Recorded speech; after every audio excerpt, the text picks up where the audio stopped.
What's going on, SA Gamers? This is Captain Curtis, and we are in a new series in our Devo section here at SA Gaming. We're moving into a series that I'm calling Easter Interviews, where you get to hear from the people that care about you and care about this ministry, and a couple of the leaders from SA Gaming. They're going to talk about who they are and what Jesus means to them and the relationship they have with him.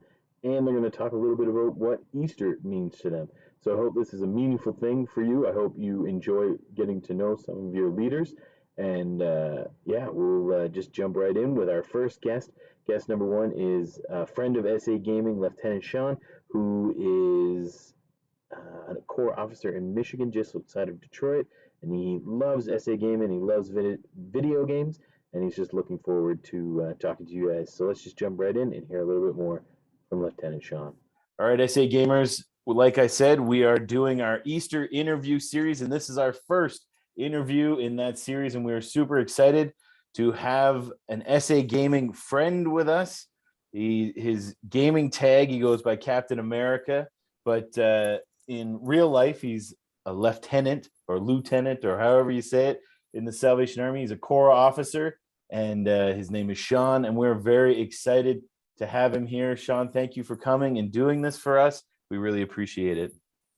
No problem. I appreciate the opportunity. And so at the very beginning, why don't you tell our gamers who you are, what you do, what your family looks like, and a little bit about your connection to video games. All right. Well, like you said, I'm a Corps officer at the Downriver Corps, and it's located in Wyandotte, Michigan, USA. We're basically south of Detroit, Michigan.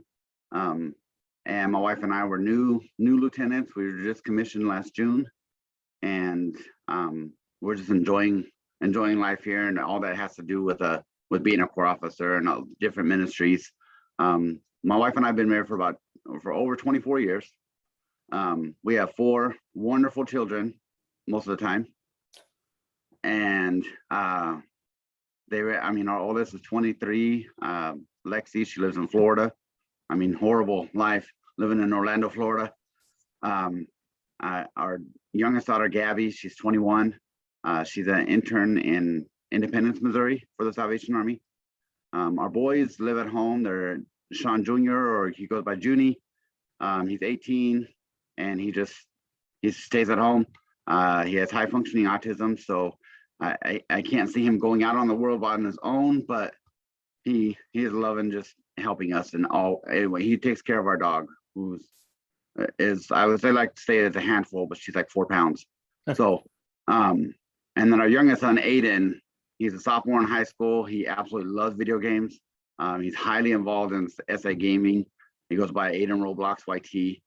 There's several people that will know him in the SA Gaming. So, he can be a little bit loud, but it's fine. What was the next question? Just your connection to video games. Okay, so video games, I've always been involved in video games from when we were young kids. The first system I had, I'm gonna date myself, was the Atari.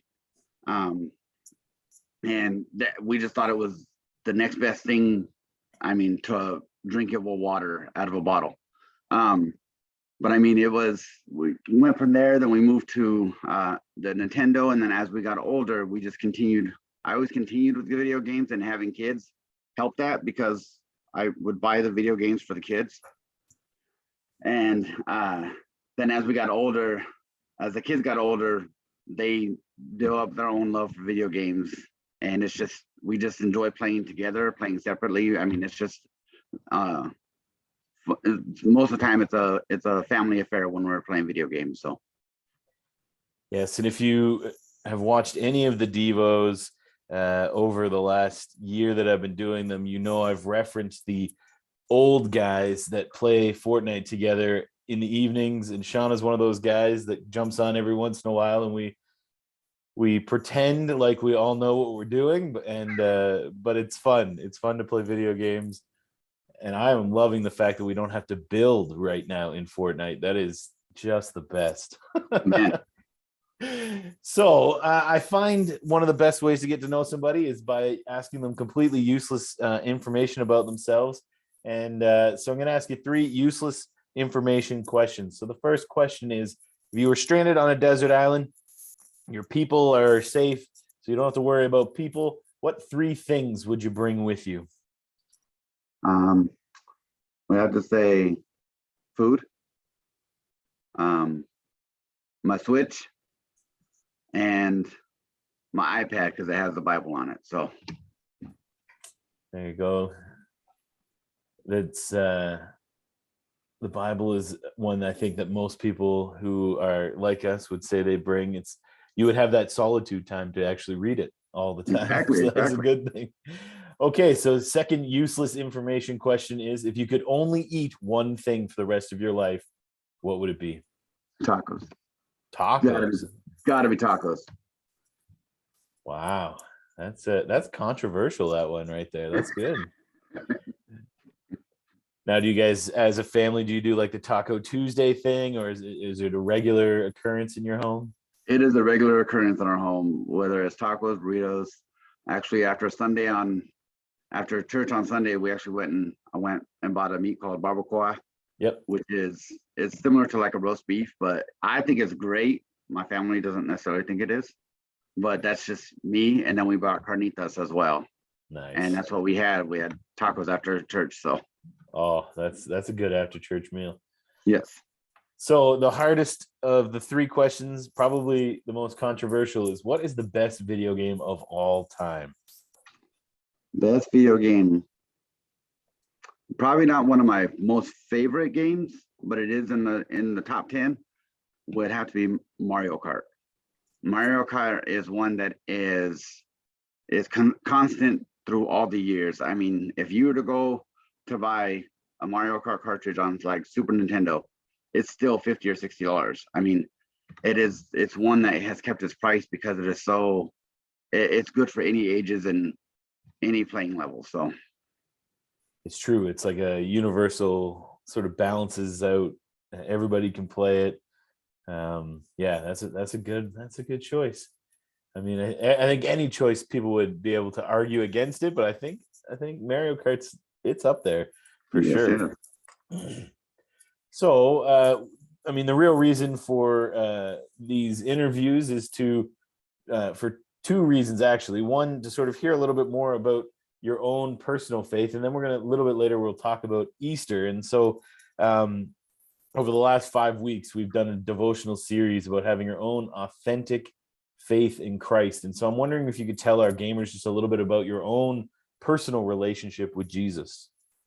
My personal relationship. So growing up, my family attended a Catholic church. The neighborhood that we lived in was 80 to 90% Hispanic. My brothers and sisters are actually Hispanic. We have different dads. And so we went to the Catholic church, and I believed in God, but I didn't know why, except for that my mom said, here, you're going to do this. And that was all that it was. And most of the time, the service that we went to was bilingual, and I didn't understand Spanish completely at the time. So most of it was just sitting there and trying to stay awake. As I got older and I met my wife, she introduced me to the Salvation Army, and we went to the Corps for the first time in Minot, North Dakota. And we walked in and I was like, wait, people are talking. There's kids that are running around. It was nothing like I had seen before. And it was just weird to me.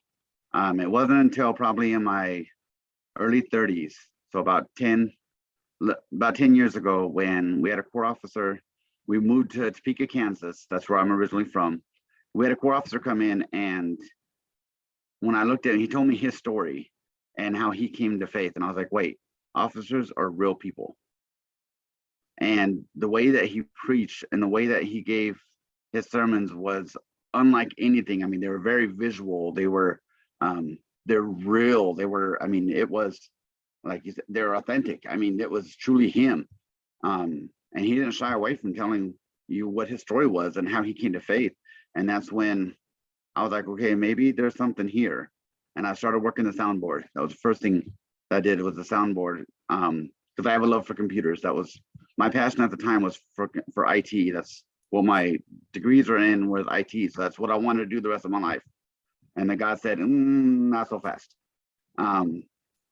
because as we started going to church more and started getting involved and started getting with the youth groups and everything, I'm like, wait, I love to serve people. And that's when I feel at most with God, is when I'm serving people, whether that be for serving them a meal, reading them a story, or literally just being with them while they cry. I mean, that's the biggest thing, is to serve people. I feel, I mean, Jesus himself came down to serve. He didn't come to be served. So I feel that, I mean, that is what truly got me to have that relationship with him, was trying to do the same things he did. I mean, not saying that I'll ever become him, because that's a burden that I don't think I could ever take on myself, but just to try to imitate him, or try to be who he needs me to be, or who he wants me to be. So No, that's great. And that's a great piece of advice. For we, in the series that we just went through, we talked about a lot about just finding different examples to sort of emulate, and using Jesus as that example until you sort of find yourself in your own relationship is okay. And using examples to learn is a great way to figure out your own faith. So that's such a great message for our gamers. So I appreciate you sharing that. And so now, after we show these interviews, we're going to move into the Easter season. And it's a pretty significant time in the Christian calendar, for sure. Anybody who knows anything about church knows that Easter is important. But we're just wondering, is there been a moment in your life or a reason that it's specifically important to you? I don't know if there's been a moment in my life that makes it, but I think just reading the stories and learning what happened to his life. There's one movie that I watched that is probably not the best depiction of it, but it was The Passion of Christ.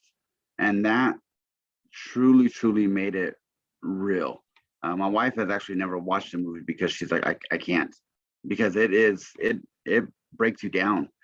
And actually, there was a moment that I'm thinking of. We did a lock-in with some teens. It was the Easter lock-in, and it was probably 4 or 5 years ago, if not a little bit longer. And they fasted the whole night. And so the only thing that they couldn't even drink. They allowed the adults to drink, which was fantastic, because we had to have sugar and coffee to keep us awake. But I mean, the kids, they couldn't have water. They fasted the whole night. And as the night grew on, they would do this different things. They would have the washing of the feet, which I don't like anybody touching my feet. So that was a very hard thing for me, but it was great because they said the adults didn't have to have. So we actually washed the feet of the kids, of the teens. And then we watched kids go up to the cross, and they actually put their worries on the cross. And then they had a makeshift whip, the same that was similar to what Jesus was whipped with, and they actually hit it against a piece of paper.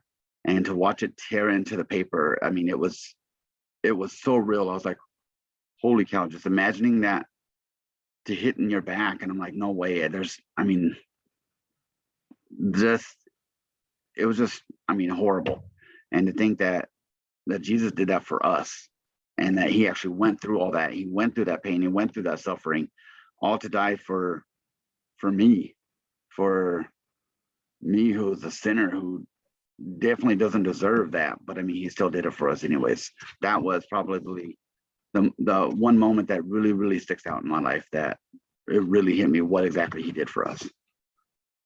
Yeah, it is. It's pretty important what he did. And I think it's important for all of us, right, to have those moments where it becomes real. It becomes something you could hold on to, right? Not just a story. And Right. So again, I appreciate you sharing that story with us. And we appreciate that you care enough about SA Gamers to come and tell us a bit about who you are and a bit about your story. And so we just want to thank you. We don't keep you very long, but we appreciate very much you doing this for us. And we'll do it again soon, for sure. All right, that'll work.